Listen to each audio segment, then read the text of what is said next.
Hello, hello. Bienvenido una vez más a Razonando mi Fe.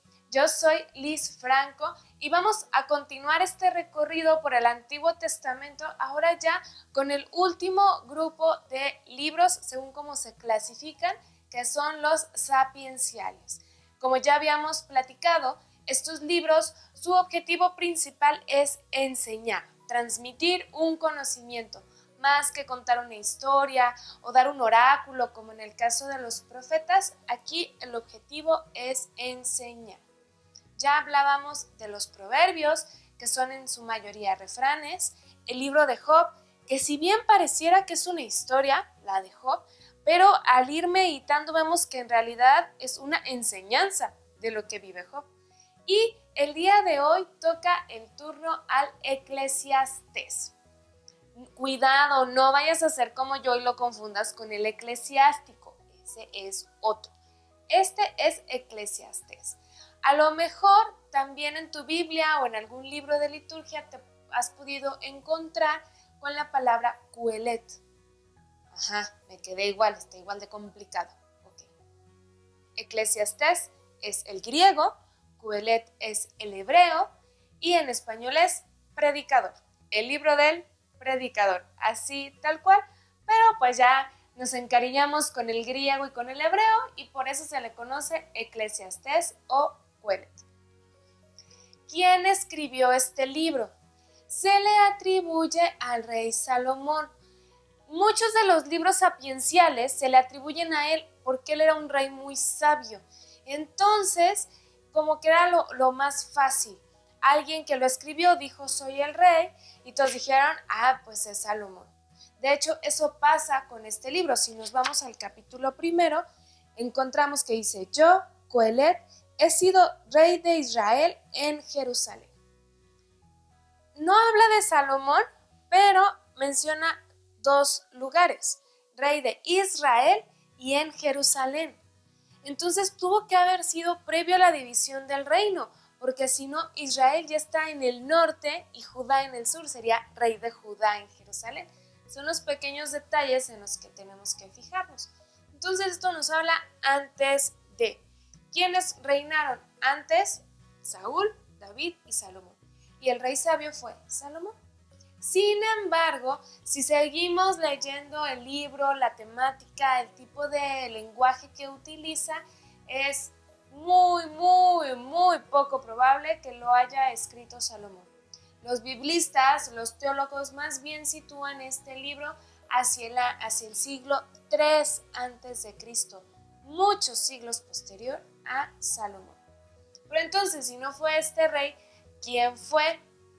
No lo sabemos. No firmó. Muy probablemente es un maestro de alguna escuela judía que haya tenido como esta urgencia, esta necesidad de transmitir sus conocimientos.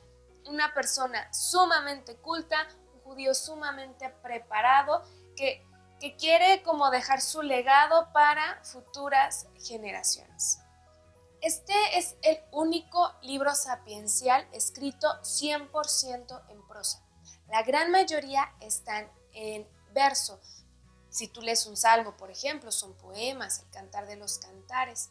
Incluso los proverbios son o poemas o refranes. Job tiene un pedacito, pero solo son un par de capítulos en prosa. Todo lo demás está en verso. Este 100% en prosa y está escrito originalmente en hebreo. ¿Esto qué nos dice? Pues que fue el estilo del autor y así lo decidió. No sabemos mucho del autor, la verdad. Bueno, de hecho no sabemos nada. Solamente que era una persona sumamente preparada y que estudió y al final de su vida se dio cuenta que jamás iba a abarcar el conocimiento total. Y esto lo deprimió. No te voy a decir que te estuvo medicado y que entró en un hospital secreto. No. Simplemente es como un golpe de realidad. Tuvo este afán de conocer, de aprender, de estudiar, etc. Y al final de su vida se dio cuenta que jamás lo iba a abarcar. ¿Por qué? Pues porque Dios es infinito. Y es algo bien interesante de este libro. Todo el tiempo vamos a tener como este tinte o este toque pesimista, como triste, deprimente, porque está plagado de esta conclusión a la que inevitablemente llegó el autor. ¿De qué me sirve estudiar? ¿De qué me sirve aprender si al final todo lo que ignoro es muchísimo más? Y lo peor del caso es que como que hasta le echa la culpa a Dios. No es ateo, al contrario, es un judío bien judío, que sabe del conocimiento de Dios, pero se siente pequeño, chiquito ante la grandeza de Dios y de su creación. Por ejemplo, vamos a tomar un par de versículos del capítulo 1. Me he aplicado con interés a investigar y explorar con sabiduría cuanto acaece debajo del cielo. Mal oficio está en Dios, que encomendó a los humanos para que en él se ocuparan. Fíjense, dice que le echó ganas, que se afanó en el conocimiento y como si le reprochara a Dios, dice, ¿para qué me inspiras este conocer o este querer aprender si de todas maneras nunca voy a acabar y nunca te voy a abarcar? Fíjense, no es que no crea en él, sí cree en él, simplemente es así como que una especie de reclamo, como ¿por qué? Cuestionamiento, no lo sé.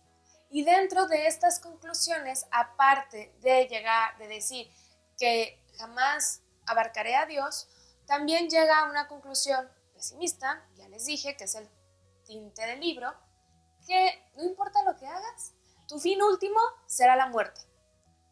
Y pues sí, realmente lo que todos tenemos seguro en esta vida es que nos vamos a morir.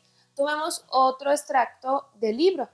He visto que los justos y los sabios, así como sus obras, están en manos de Dios. Y nada saben los hombres de amor ni de odio. Todo les resulta absurdo, como el que haya un destino común para todos, para el justo y para el malvado, el puro y el manchado, el que hace sacrificios y el que no los hace, lo mismo el bueno que el pecador, el que jura como el que tiene reparo en jurar. Eso es lo peor de todo cuanto pasa bajo el sol, que haya un destino común para todos. Y así, el corazón de los humanos está lleno de maldad, hay locura en sus corazones mientras viven y su final con los muertos. Veamos esta frustración y hasta cierto punto tiene sentido porque es verdad, es real. Quien se porta bien, el que no, el que va a misa, el que no, el que se confiesa, el que no, el que hace el bien, el que hace el mal, todos nos vamos a morir. Entonces, ¿qué sentido tiene o por qué hacemos lo que hacemos?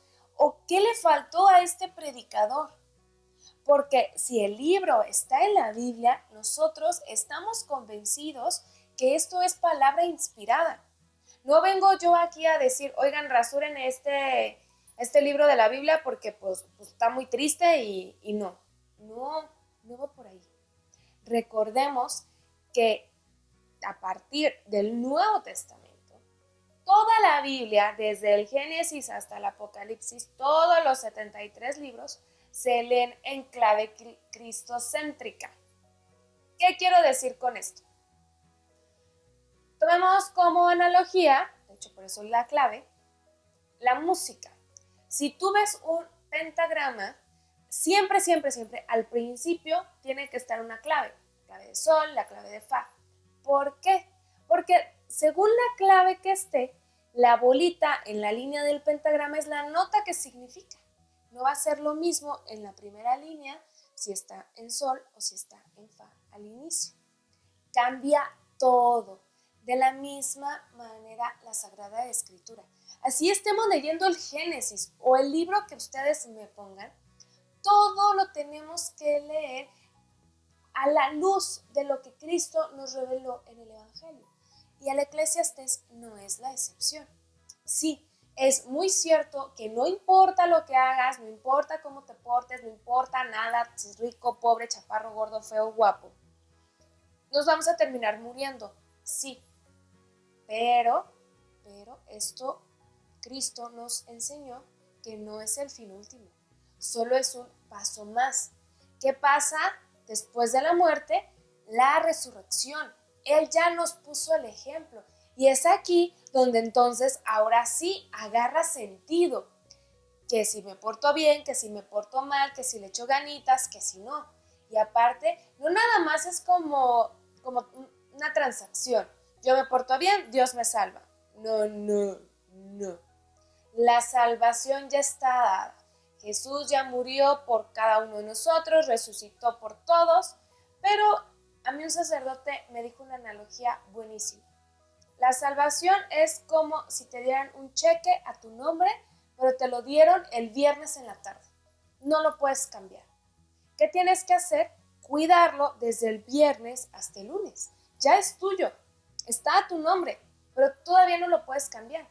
Pero si llega manchado, roto o lo pierdes, pues te quedas sin él. Lo mismo la salvación ya es tuya, pero todavía no llega en plenitud porque todavía no nos morimos y resucitamos. El hacer buenas obras, el orar, el portarnos bien, eso es cuidar ese cheque. Es procurar que no se manche, que no se rompa. Y al mismo tiempo, también es como una forma de expresar o de ser recíprocos ante el amor que Dios ya nos dio, el amor que Cristo nos demostró con su sacrificio. Este es el pasito que le va a faltar al predicador. Por eso él se queda aquí en que pues no vale nada. De hecho, el libro termina diciendo, vanidad de vanidades, dice Coelet, todo es vanidad. El hebreo no tiene un superlativo como nosotros en el español que decimos ísimo, vanidadísima. Entonces, lo que hace es repetir la palabra, por eso dice vanidad de vanidades, es como la mayor vanidad. Y a todo lo que nos afanamos es vanidad, no vale la pena.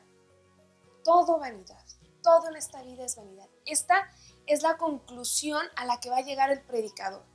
Pero nosotros brincamos gracias a la venida de Cristo. Y entonces vamos a tener dos ideas que quisiera yo rescatar de este libro. La primera, ya la mencionaba, el hecho de que no importa lo que hagas, te vas a morir. Esto queda superado porque después de la muerte viene la resurrección y ahí sí importa lo que hiciste. La resurrección es lo que va a dar sentido a toda tu vida. Y el segundo punto es lo que mencionábamos al inicio del video. Sentirme incapaz de abarcarlo todo. Pues sí, así es. Eres incapaz de abarcarlo todo. Ya me voy a balconear a mí misma. Cuando terminé de estudiar la teología, me dieron un diploma muy bonito, me lo entregó el cardenal, mi director en la graduación. Meses después, ni siquiera fue un año, meses después presenté el examen para la titulación, estuvo increíble, me dijeron, pasaste, genial. Y ya teniendo yo mi título, yo decía, ¿y qué sé? Nada. Y preparando los videos para el canal y tengo que seguir leyendo, y digo, bueno, pues entonces, ¿qué estudié? No sé nada. Y te queda esa sensación de que lo que sabes es muy poquito contra todo lo que Dios es. Y eso aplica no solamente para temas teológicos. Piensa en un médico. O sea, se especializan en especialidad de la especialidad de la especialidad, porque una sola persona no puede abarcar ni siquiera a la persona humana. Dios es infinito. Jamás lo vamos a abarcar. Deja de intentarlo. Pero en lugar de tener una actitud de, entonces pues ya no pasa nada, no hago nada, pues de todas maneras nunca voy a poder. Al contrario, es maravillarme, que a pesar de mi pequeñez, Dios me ve a mí personalmente, me habla por mi nombre y me ama a mí, chiquita, insignificante, que jamás lo voy a abarcar. Y todo el tiempo esto nos debe de motivar a seguir aprendiendo de Él, de su creación, de todo lo que tenemos a nuestro alrededor. Porque de esta forma es como Él nos demuestra su amor.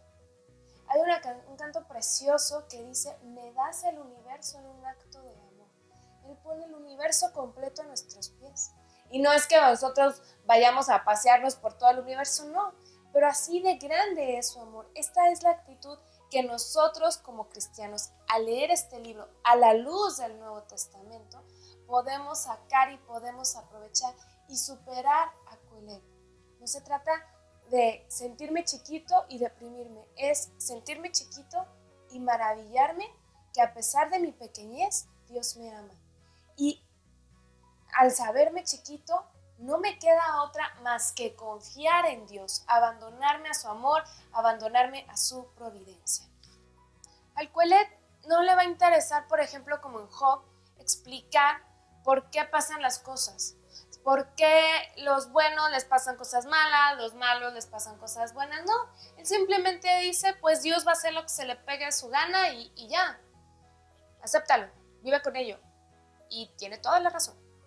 Lo que sí nosotros debemos de tomar de esto es, vuelvo a lo mismo, perdón por ser tan repetitiva, no en un sentido de, pues ya que Dios hace lo que quiere, pues que haga lo que quiera, no, sino como admirarnos de que Él en su libertad nos crea, nos ama, nos guía y quiere que gocemos con Él en la eternidad. Eso es lo que realmente podemos sacar de Quelet. O sea, date cuenta, sentirte chiquito, humildad ante Dios, perfecto. El saber que sí todos nos vamos a morir, pero tenemos la opción de resucitar con Él para gozar en la eternidad con Dios. O sea, si ahorita una misa, una hora santa, sientes precioso, imagínate la eternidad. Y tercero, Dios en su libertad infinita decide crearte y decide amarte. Entonces, ¿cómo vas a responder a ese acto de amor libérrimo? Y pues hasta aquí la vamos a dejar con este libro del Eclesiastés. Espero que te haya ayudado a conocer un poquito más de los libros sapienciales. Yo soy Liz Franco, estuviste en Razonando mi Fe. Y recuerda, razona, cree, ama y continúa.